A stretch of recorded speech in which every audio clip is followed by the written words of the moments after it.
Hello दोस्तों। मैं नीतीश हूँ। हमने मेरा एक ब्लॉग है। उसका नाम है नीतीश एसएस। मेरी गाथा नाम से है मेनली ये। आप मेरी गाथा से गूगल पे सर्च करेंगे तो ये आ जाएगा। इसमें सबसे पहले ही आएगा मेरी गाथा। आई थिंक नहीं आ रहा है, थोड़ा प्रॉब्लम हो रही है। नीतीश एसएस पोएट से सर्च करिए, अभी आ जाएगा ये। ब्लॉगर है। यहाँ पे आप जा सकते हैं। जैसा कि आप देख पा रहे हैं, यहाँ पे काफ़ी ब्लॉग्स हैं मेरे। मैंने बहुत दिनों से अपडेट नहीं किया है तो थोड़ा सा आपको ढूंढने में थोड़ा असुविधा हो रही है, बट इसको रेगुलर आप पढ़ेंगे तो आपको रेगुलर इस पर पोएम्स मिलती रहेंगी। आप यहाँ से फिर जाके हमारा जैसे ओल्डर पोस्ट पे क्लिक करेंगे तो मेरी जो पुरानी पोएम्स हैं वो आ जाएंगी। जैसे मैंने सबसे पहले जो पोएम लिखी थी, एक प्रश्न पे थी।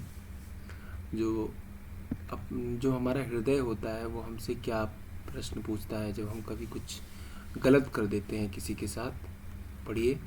शब्दों की सीमा पार हुई तब दिल को क्यों एहसास हुआ। शब्द जो है, जो हमारे मतलब हम कभी गुस्से में थे और हम बोल गए कुछ, तो जो शब्दों की सीमा है, हमने कहीं गाली दे दी या कुछ बोल दिया तो शब्दों की जो सीमा है वो पार हो जाएगी। शब्दों की सीमा पार हुई तब दिल को क्यों एहसास हुआ। बिजली के परम प्रकाश से आज क्यों सृष्टि में अंधकार हुआ। जो शब्दों की सीमा थी, उसने कुछ ऐसा गलत बोल दिया कि जो मेरे हृदय में एक अंधकार था ना, वो प्रकाशित हो गया। जीवन रूपी नौका में अब असुधार तरंगे भराई। कभी जब ये सोचता है ना तो उसकी जो जीवन की नौका है उसमें बहुत सारी जो वो है, उसकी वजह से उसकी आंखों में आंसू आ जाते हैं। मुझसे मांगी क्या आज जीवन के आदर्शों ने, मुझसे मांगी थी अंगड़ाई।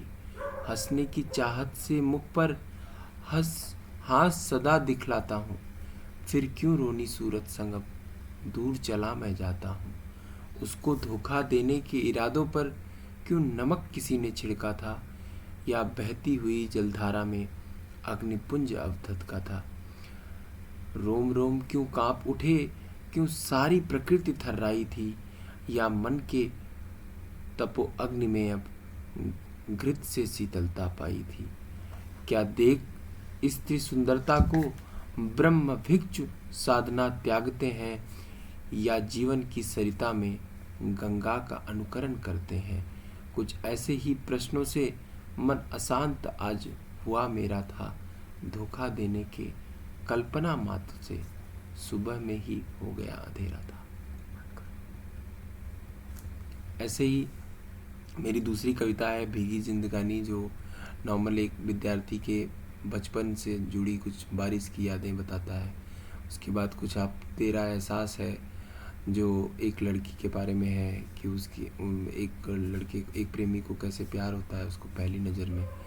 इस तरह से आप ये फिर यहाँ से न्यू ईयर पोस्ट पे जा सकते हैं। यहाँ से न्यू ईयर पोस्ट पे जाएंगे तो आप यहाँ पे याद है, जब अकेला बैठा होता है तो उसकी याद आ जाती है, तो उसके बारे में वो कुछ पंक्तियाँ लिखता है।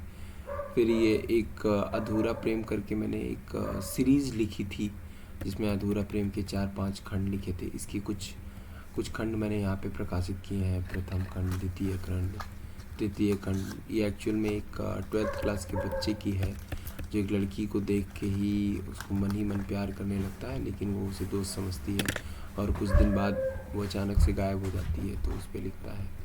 एक प्रेम पत्र है जो कोई भी व्यक्ति लिखता है तो वहाँ पे हिंदी उसको लड़की को इम्प्रेस करना होता है तो वहाँ पे वो प्रेम पत्र लिखता है। एक सच्चा प्रेम करके एक कविता है, इसको ज़रूर पढ़िएगा दोस्तों।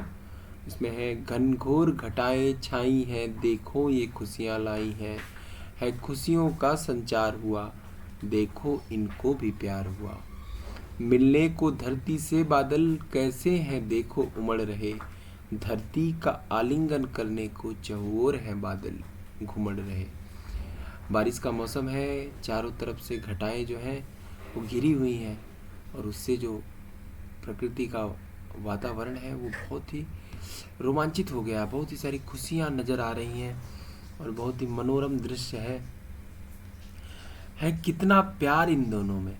जो बादल और पृथ्वी का प्रेम है उसको दर्शा रहा है कवि। है कितना प्यार इन दोनों में, इसका पवन साक्षी है। जो पवन है, जो वायु बहती है, वो हल्की हल्की एकदम मधुरमय हवा बह रही है। इस मिलन को मनोरम करने को जग में शीतलता भरती है। जो एक दो सच्चे प्रेमी जब मिलते हैं ना, तो उससे सृष्टि को हमेशा आनंद मिलता है। उससे उस समय में हो सकता है थोड़ा बहुत कष्ट भी हो, बट उसके बारे में बहुत सारी रचनाएं लिखी जाती हैं, बहुत कुछ लिखा जाता है, तो उससे जो सृष्टि को वो आनंद मिलता है। तो इसमें कहा है कि है कितना प्यार इन दोनों में, इसका पवन साक्षी है। इस मिलन को मनोरम करने को जग में शीतलता भरती है। कोई और उदाहरण क्या दूं मैं, ऐसी मित्रता ना देखी है।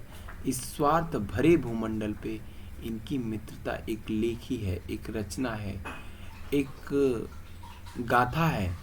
जो है मंद पवन के झोंकों संग बूंदें धरती पर गिरती हैं। जब बारिश की बूंदें जो धरती पर गिरती हैं ना, तो लज्जा में सिमटी धरती, तब जो धरती रूपी प्रेमिका है वो लज्जा में सिमट जाती है और बूंदों के संग जो है आलिंगन करती है। अब आगे की लाइन में देखिए, कवि ने कितना खूबसूरत वर्णन किया। खुशियों में डूबी धरती से सोधी सी खुशबू आई है, जैसे धरती ने आज यहाँ ढेरों खुशियाँ अब पाई हैं।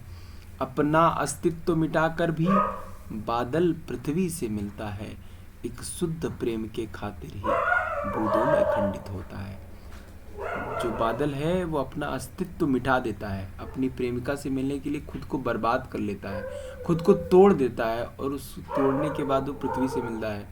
तो फिर कवि ने कहा है, सच्चा प्रेम अगर हो तो, जो सच्चा प्रेम होता है वो सबको खुशियाँ देता है, समस्त संसार को खुशियाँ देता है। जैसे राम के प्रेम ने पूरे संसार को समझाया, जैसे राधा के प्रेम ने, राधा और कृष्ण के प्रेम को आज भी लोग याद रखते हैं, वैसे अगर सच्चा प्रेम हो तो वो सबको खुशियाँ देता है। जैसे बादल अपने आगमन से ही, जो बादल है हमारा, वो अपने आगमन से ही भूमंडल के दुख हर लेता है। यहीं पे मेरी ये कविता समाप्त होती है।